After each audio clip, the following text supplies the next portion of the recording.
अस्सलाम वालेकुम नाज़रीन, DTVNN के साथ मैं हूं किरण खान। आए नज़र डालते हैं आज की हुसूसी रिपोर्ट की जानिब।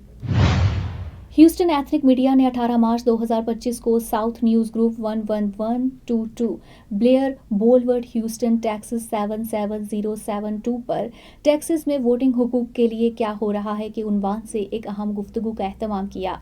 इस प्रोग्राम में कानूनी माहिरीन, कम्युनिटी रहनुमा और मीडिया प्रोफेशनल्स ने टेक्सास में वोटिंग के हुकूक से मुताल्लिक अहम मसाइल पर बातचीत की। प्रोग्राम में वोटर तक रिसाई और इंतखाबी सालमियत से मुताल्लिक कई अहम तजावीज़ ज़ेर गौर आईं। पैनलिस्ट ने टेक्सास के वोटिंग कवानीन में तब्दीलियों, अक़लीती बरादरियों के सामने आने वाले चैलेंजेस और मुनसिफाना इंतखाबात को यकीनी बनाने की हिकमत अमलियों पर तबादला ख्याल किया। उन्होंने वोटर्स की शिरकत पर पॉलिसी में तब्दीलियों पर रोशनी डाली और कम्युनिटी की इसमें शमूलियत और तवज्जो की ज़रूरत पर जोर दिया। Helping Hand USA is a community that is guided by gratitude. A community that sees blessings beyond just tables. It's Muslims for humanity. Let's make this Ramadan a testament to the gratitude we all share. Join us to provide orphan support, healthcare, education and training, shelter, and much more. Give your zakat today at hhrd.org/Ramadan. जैसे जैसे Texas की 89वीं कानून साज इजलास जारी है, voter तक रिसाई और इंतखाबी सालमियत से मुताल्लिक कई अहम तजावीज़ ज़ेर गौर हैं। पैनलिस्ट ने टेक्सास के वोटिंग कवानीन में तब्दीलियों, अक़लीती बरादरियों के सामने आने वाले चैलेंजेस और मुनसिफाना इंतखाबात को यकीनी बनाने की हिकमत अमलियों पर तबादला ख्याल किया। उन्होंने वोटर शिरकत पर पॉलिसी में तब्दीलियों पर रोशनी डाली और कम्युनिटी की बेदारी और मशगूलियत की ज़रूरत पर जोर दिया। इस बहस में जिन माहिरीन ने शिरकत की उनमें एमिली फ्रेंच, वोटिंग हुकूक की वकील और कॉमन कॉज टेक्सास की पॉलिसी डायरेक्टर, जिन्होंने टेक्सास में इंतखाबी तहफ़्फ़ुज़, रज़ाकारों की तरबियत और वोटर दबाव के खिलाफ काम किया है। उनके साथ कॉल ब्लेयर थे, जो टेक्सास सिविल राइट्स प्रोजेक्ट के सीनियर इलेक्शन प्रोटेक्शन अटॉर्नी, जिन्होंने मुतअद्दिद इंतखाबी तहफ़्फ़ुज़ मुहिम्मात की क़यादत की है और वोटर हुकूक से मुताल्लिक कानूनी मुकदमात पर काम किया है। तीसरे मुकर्रर जीसस ज़मोरा थे, मी फीमेलिया इन एजियन के टेक्सास फील्ड डायरेक्टर, जो कम्युनिटी तंजीमकारी में सरगर्म हैं और मुकामी क़यादती किरदारों में खिदमात अंजाम दे चुके हैं। चौथी मुकर्रर कैटी कैम्बल शूमवे थी, जो league of women voters of Houston की एग्जीक्यूटिव डायरेक्टर, जिन्होंने वोटर तालीमी इक़दामात को वुसअत दी है, डिजिटल वोटर टूल्स मुतारिफ कराए हैं और वसी आउटरीच प्रोग्राम्स की क़यादत की है। एथनिक मीडिया सर्विसेज बानी और डायरेक्टर सैंडी क्लोज की क़यादत में इस तकरीब के इनेकाद में अहम किरदार अदा किया, जिसमें विनली कम्युनिटी इंगेजमेंट डायरेक्टर, नकिया कूपर मीडिया कोऑर्डिनेटर और यसीनिया राजो आउटरीच और सोशल मीडिया स्पेशलिस्ट शामिल थे। उन्होंने वोटिंग हुकूक के बारे में कम्युनिटी को तालीम देने में मीडिया की अहमियत पर जोर दिया। ये तकरीब पाकिस्तान पब्लिकेशंस इंक, देसी TV USA, Pakistan Chronicle, south Asian Chronicle और पाकिस्तान न्यूज़ ने ह्यूस्टन एथनिक मीडिया सर्विसेज के साथ मिलकर कवरेज की। बराए करम इस मालूमात को अपनी कम्युनिटी और तंजीमों के साथ शेयर करें ताकि आगाही फैलाने में मदद मिल सके। But just being able to produce those nonpartisan information of making sure that this is your candidates that are running for city council to represent you. These are their standpoints and what they're running on. And just coming at it from a lot of times we see that, yes, people at this point in time in their lives, they may not want to vote either left or right, but they're focused now on community issues. Here in Texas, I think those were one of the pinpoints we saw last year, is that community issues were one of the main topics of discussion at the forefront of crime, public safety. And those are the things that us as organizations, we're out in the community trying to address. Can I follow up? Okay. Do you guys work with those who need help on how to get their documents, what documents they need, and then even transportation? Like, do you guys have that as well? We do have partners that we partner with. We partner with the Mexican consulate in providing and doing tabling for Know Your Rights. We do assist with M400s and just providing a free resource to community members that those are in need. Okay. Thank you. So, because Texas is a Republican-led state, is it actually safe to say that our Hispanic community shouldn't be scared to go to school or shouldn't be scared to go to work? I mean, we can contact our representatives all day, but if they're in the same mindset as the president and all the laws that he's already going to enact, how can we tell a community take your kids to school and go to work, and then they get round up? How is that safe to kind of have this narrative? Oh, you should do this, but then what if something does happen because we don't have control over the executive branch at this point? Right, exactly. That's a great question. I feel that for me, what I've seen going out into the community is being able to identify. For example, we went to an apartment complex in Gulfton, and not many people were actually wanting to open the door.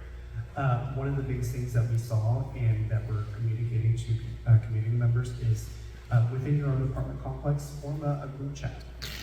So that way you keep everyone informed of what's going on.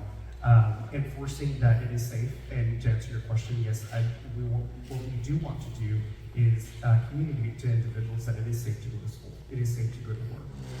Have those lines of communication just in case if anything, God forbid, were to happen. You have your neighbors, your family members that can easily come and assist. And also, I feel that us as organizations, we're working around the clock to be able to ensure that we're targeting these underserved communities. Texas has historically had a very low voter turnout. One of the worst in the country. That's whether it's local elections, that's whether it's federal elections, statewide elections. Doesn't really matter, unfortunately. My personal belief is that a lot of that is that we don't have a voting culture or a culture of voting in Texas. Culture of voting. Yeah. So you can go through sociological studies that show once a person votes 2 or 3 times in their early adulthood, they're usually gonna keep voting. So I think that, to your point about speaking with younger Texans, first-time voters, get them in the mindset that there are no off years, right? We hear this term off years, and that's usually meant to be like, well, we don't have congressional elections this year, we don't have a presidential election this year. But as Jesus pointed out, we have local elections every year. We've got 2 different elections this year alone. So getting first-time voters and younger Texans involved, from high school. There are rules on the books that require high schools to register their students twice a year. Nobody does it. Just to be perfectly blunt about it, I think we did a study a few years ago, and about 20% of high schools actually followed that rule. Part of the problem is the Texas Secretary of State doesn't track compliance with it, and there's no way to enforce that. So that's what I'm saying. There's no great public will to create culture of voting. That's part of it, but I also think that, again, going back to what I was talking about earlier about education, voter education. We aren't, as Texans, we aren't being told and properly educated by, our state government, our local governments. It falls to groups like ours, it falls to media members like yourselves to fill in that gap. And, we're all humans in this room. We only have 24 hours in a day, and we have limited resources. So that's why I think, Jesus, to your point about band together, come together, speak into a greater community. You tell one person these things, have them tell somebody else. Kind of, get that groundswell going. So, but that's what I mean by it. We don't foster or promote a culture of voting in Texas. And there's also the factor of voter fatigue. Yes, we had, yeah. May 5th is the election in Sugarland, which affects a lot of the minorities in this room. And yet, the people who win will win with 2 or 2% of the vote. Yeah, we had 7 different elections last year. Wow. But at the same time, I think there's a lot of these races, some races are becoming so close that minorities can swing. Absolutely. And that's one of the fears that I see. And the other fear is there's a lot of minorities that are now running for office, which is very unconventional to see people from different countries that are now running for office. That's also terms of young people registering for the first time, would this new bill mandate more hurdles they have to face to get proof of documentation? Yeah, absolutely. I mean, you're asking students to carry their birth certificate around to go register to vote. You're asking college students to bring their citizenship proof to whatever college they're going to so they can register in the area that they are at schools. So you're putting huge barriers to people in that way. Well, I will also just to say to the apathy and also the kind of these great barriers that we have. I've been reflecting a lot on the history of the League of Women Voters and how women fought for the right to vote, and the people who had to approve it were all men. Like everybody, all of them were men. In order to approve and to allow women to vote, the right to vote. And so what I see that is that the feeling of otherness can be in there, and that is 100% valid. And there are also strong allies in other people as well. And that there are people who want to have this fight and want to protect other people, and that the rhetoric from certain people do not reflect the rhetoric of all people, and that we feel like, and I feel personally, that these fights come to us, and we have an obligation to show up, but that we're not alone in it. That everybody in this room is not alone in this work and in this fight, and that you have allies all around, and that it is it's a moving target, and there's power at play here, and when people's power is at risk, they panic. But it's our responsibility to keep on going and to keep trying, and that even though that this is happening, we can't stop. And that's what I feel, that's what I'm doing. I have a young daughter, and I think about her all day, every day, and I think about what kind of world I want her to live in, and that's what I'm doing personally. And I know that I'm not alone. We have people coming into our office every single day asking what they can do for their immigrant neighbors and everybody else. Like these databases. Shouldn't we ask for elected representatives to work on that? Yes, and actually, if you, that would be a great idea to do, because these systems do not talk to each other, and it is to Carl's point, it is on the voter, is on the new citizen, is on the individual to make the steps to make sure that all the ducks in a row in all these different government agencies. So this is something that we can work on. We can get after our reps to say, work on this, we need to both of these things, right? Sure. And I think that, so I can go ahead and go into, to introduce myself. So I said before, I'm the executive director for the League of Women Voters of Houston. And our grassroots organization has been around for over 100 years. And our founders and our members worked and fought for women's right to vote and the passage of the 19th Amendment. And so this documentation proof of citizenship directly impacts our mission and everything that we stand for.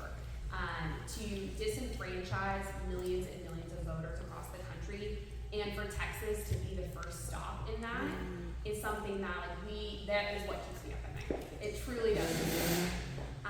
And so what we are doing and what we are asking our community to do is we're asking people to call, to write, and to show up. And it's to make sure that you are calling your representatives once a week. Calling them once is great, but if you were able to set a calendar reminder, maybe it's your Friday lunch. You're like, you know what? On Friday, right before I go on the weekend, I'm going to make sure my representatives know exactly that I do not like this bill. Just because you say it once does not mean you can't call again. They have to keep track of every single time somebody calls and approves or rejects a bill. And same thing with writing postcards, writing notes, whatever it takes. But showing up option where all of your elected officials have a local office. And so even though they're doing legislation in Austin, and maybe Austin is too hard for you to get to, I get it. Then come to their local office. They have local staffers who are required to listen to you. And it's really important that they do so. And so showing up, bringing your friends, bringing your family, bringing your colleagues, that's another thing that you can do. But another thing is that if you're afraid that this could impact your community, you can talk to your employers, you can talk to your churches, you can talk to your schools, you can talk to other community members about these issues and bring it to their attention too. As you can guess, every time I'm in the room with somebody, I bring this up. It's like my table talk. I'm talking at luncheons, I'm talking at grocery stores, I'm talking about anyone, and they're like, hey, what's going on? How are things going? I'm like, well, let me tell you. DTVNN से fill वक्त इतना ही। मजीद updates के लिए देखते रहिए DTVNN और हमारा OTT platform DTV Flix, जहां 3000 से ज़्यादा चैनल आप देख सकते हैं। You came to this country for a brighter future for you and your loved ones. You've made it this far. Now it's time to become a citizen. With citizenship, you gain the right to vote, access to federal jobs, the ability to keep your family closer, and the freedom to travel with a U.S. passport. These are just a few of the benefits waiting for you when you become eligible. We're here to help you through the process with free resources and personalized guidance. Together, we can make it easier. Get started at becomeacitizentoday.com.